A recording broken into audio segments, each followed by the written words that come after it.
अगर मैं आपको वो 5, 10, 15, 20 टॉपिक लिखवा दूं कि इनसे 100% सवाल आएगा, तब भी आपको उस पेपर को अटेम्प्ट करने के लिए 1.25 घंटा चाहिए।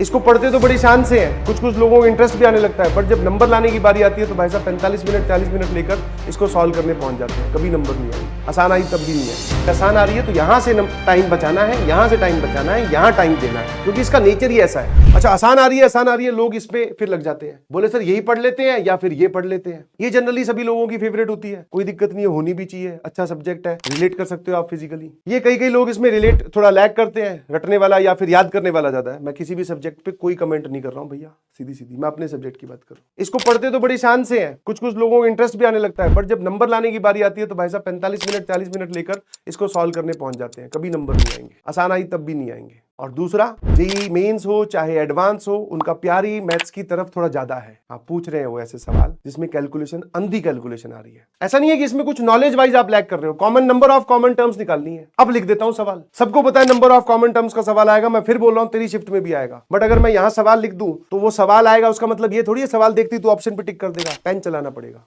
आंसर निकालना पड़ेगा, बिना कैलकुलेशन एरर के आगे बढ़ना पड़ेगा, तब जाके आंसर आएगा। समझ में आया? अगर मैं आपको वो 5, 10, 15, 20 टॉपिक लिखवा दूं कि इनसे 100% सवाल आएगा, तब भी आपको उस पेपर को अटेम्प्ट करने के लिए 1.25 घंटा चाहिए, क्योंकि सर कैलकुलेट करना पड़ता है। ठीक है, तो वो टाइम अपना लेके जाइए प्लीज। दूसरा, ऐसा नहीं बोल रहा हूँ कि ये मैंने ऐसा एक्सप्लेन कर दिया मतलब सर जेईई में मैथ्स के आसान सवाल ही आ रहे हैं, नहीं, डिफिकल्ट सवाल भी आ रहे हैं, कैलकुलेशन वाइज लेंथी सवाल भी आ रहे हैं। बट उसके पैरेलल में जब पूरा पेपर देखा जाता है, कोई भी शिफ्ट का कहीं का भी पेपर उठा लो, तो ऐसे सवाल भी आ रहे हैं जो डुएबल थे और एक एवरेज स्कोर से अबव आप उसमें स्कोर कर सकते थे, जो किसी एंगल से डिफिकल्ट नहीं थे, किसी एंगल से लेंथी नहीं थे, और आप वो भी नहीं कर पाए, वो दुख की बात है। अब एक डिफिकल्ट सवाल ही पूछ लिया, सर पता ही नहीं पूछा क्या है, तो छोड़ दो ना उसको भाई, कौन मना कर रहा है। ये आसान आ रही है तो यहां से टाइम बचाना है, यहां से टाइम बचाना है, यहां टाइम देना है, क्योंकि इसका नेचर ही ऐसा है। बस जरा फिजिक्स पढ़ के आए हैं, बहुत अच्छी लग रही है, आसान भी आई है, इसके 25 सवाल कर भी लिए, एक बार वापस जाके उनकी कैलकुलेशन चेक कर रहे हैं, तो भाई साहब ये सब करोगे तो उसके लिए टाइम थोड़ी बचेगा। आई होप मैंने बहुत अच्छे तरीके से एक्सप्लेन कर दिया कि why mathematics is difficult. Actually it is not,